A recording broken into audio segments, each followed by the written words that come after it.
behind yourself when you're lecturing, if that information comes back to them better during a test when the music's being played again, or if it's not. What I found is that mnemonic devices work in general on certain people, and then there's like a 40% that are annoyed with that particular type of music. They want something faster. So it's excellent for small groups, or even better, individually, so that someone would be watching a video that would be a lecture, and they could have some music in the outside to sort of calm them down or whatever. Like I like doing homework while music's on. I mean, that works for me. Right. But it's got to be certain types of music, and that, you know, that Hallelujah thing or Forrest Gump is really great for me. But for some students, they tell me, hey, it's got to have a beat, otherwise I, you know, fall asleep.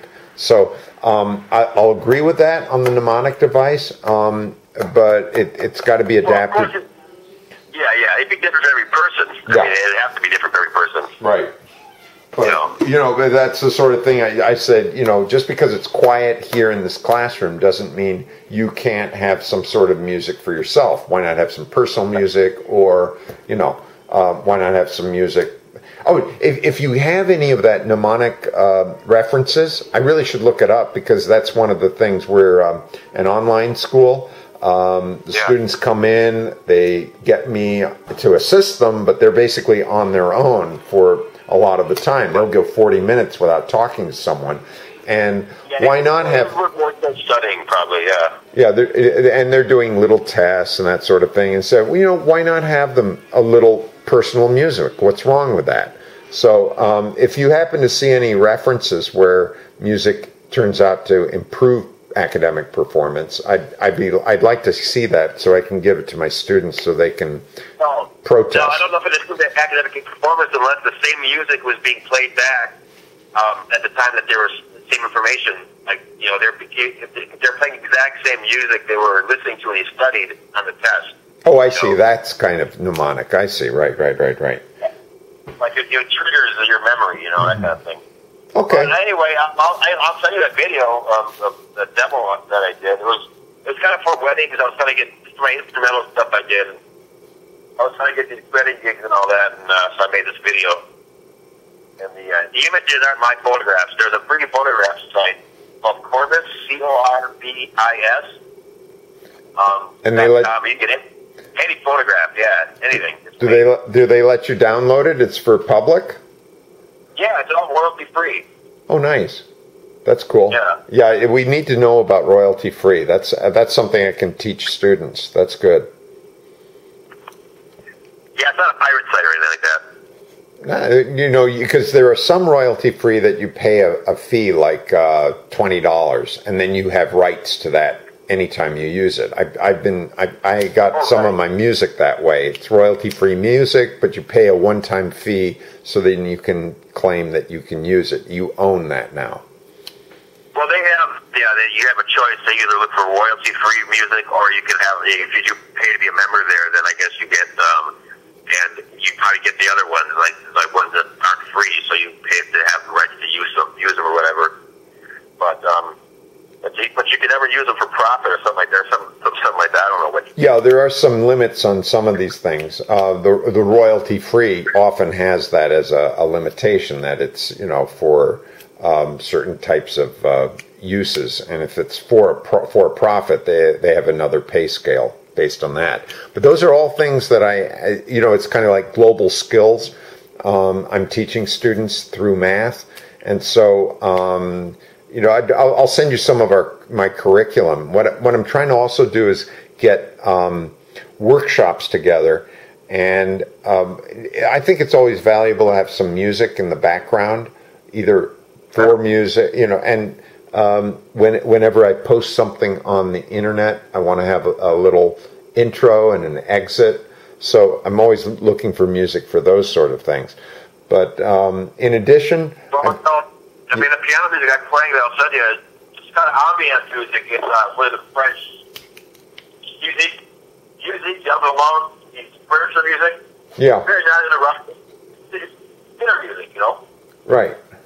That's cool stuff. And so something I want to also encourage inside my students is this idea that if you take time and you like music, you might consider picking it up as a skill, because if you have an instrument, you can sometimes travel with it, or at least have an additional job that you on a part-time basis. And like, how do you market yourself? All those sort of things. Now, do you have a YouTube channel that you post this wedding gig music? I can't remember how I did it. No, I would just send it straight out to people. I mean, it's on my Facebook page. I got on one of them, and I think I have MySpace too. But usually I just directly send it out to people on the video. All right, that's nice. I'd love to have the YouTube link so that I could then offer that to students and say, here's an example. Well, I think I call it music for eating and drinking. So I think if you look that up, you probably see it. You probably see that on YouTube. What a great idea! I'll go look that up. So it's called music for eating and drinking. That's the title of the video. So that's what I sell it as. So if you type that in the search in YouTube, I think it'll pop up. I love it. That's great. Not to invade your time or whatever, but one idea I have is that anyone who's a professional out there can be a virtual mentor, because maybe once a month I'll have a student, have you written to your mentor recently about your plans? And they might write to you and say, hey, what sort of professional organization should I plan on joining as a student? What sort of, what do you do to generate ideas? Do you have a notebook, or, those sorts of things? Because, the writing creative process is different for some people, but if you have a chance to describe how you capture ideas, like, I'll be saying, I need this kind of music in the background. Well, something happens in your head and you control how the idea comes to you, or you make it more receptive, maybe by turning off music and having a quiet space, or maybe by walking over and doodling around. I'm not sure, but I don't think I know that. Otherwise, I think I'd still be writing music. I don't think I could identify anything right now.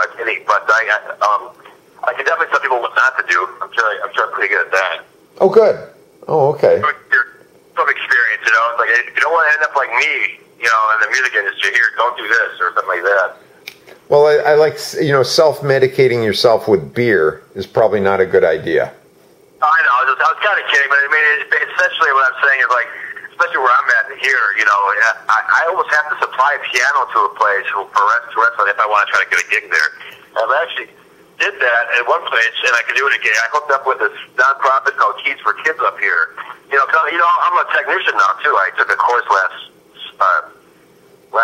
fall or last winter in piano tuning. So I'm a piano tuner as well, and I was doing this work at Keys for Kids. They get pianos donated to them all the time. Well, you just jump in and look up their site, Keys for Kids, Keys #4 Kids. Nice. And they give a piano. They're a nonprofit, but they have all these pianos there, and I managed to get them to put a piano in this coffee shop I play at no charge, to put it like as an advertising. So they supply a piano to this place. It's for sale there, so people can see it, but it's also advertising for that piano store.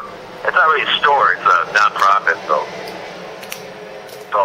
that way, this place gets a nice piano, and they don't have to buy it. And then they can hire you to play it. Well, I do play it there. That's why I did it. Well, I know, but what I'm seeing, that you created the job that you got. Well, I used to do some of that. So you also got to find a place that's willing to let you, is willing to give up the table space, for a piano. Cool. Yeah, right. Or I could just learn how to play the accordion. I don't know, it's one or the other. I don't know. But anyway, let me type that on YouTube and see if it even pops up. I don't go on any of these sites anymore, because I think YouTube is still good, but everything's just so convoluted. Everything's all connected. I don't like that. Right.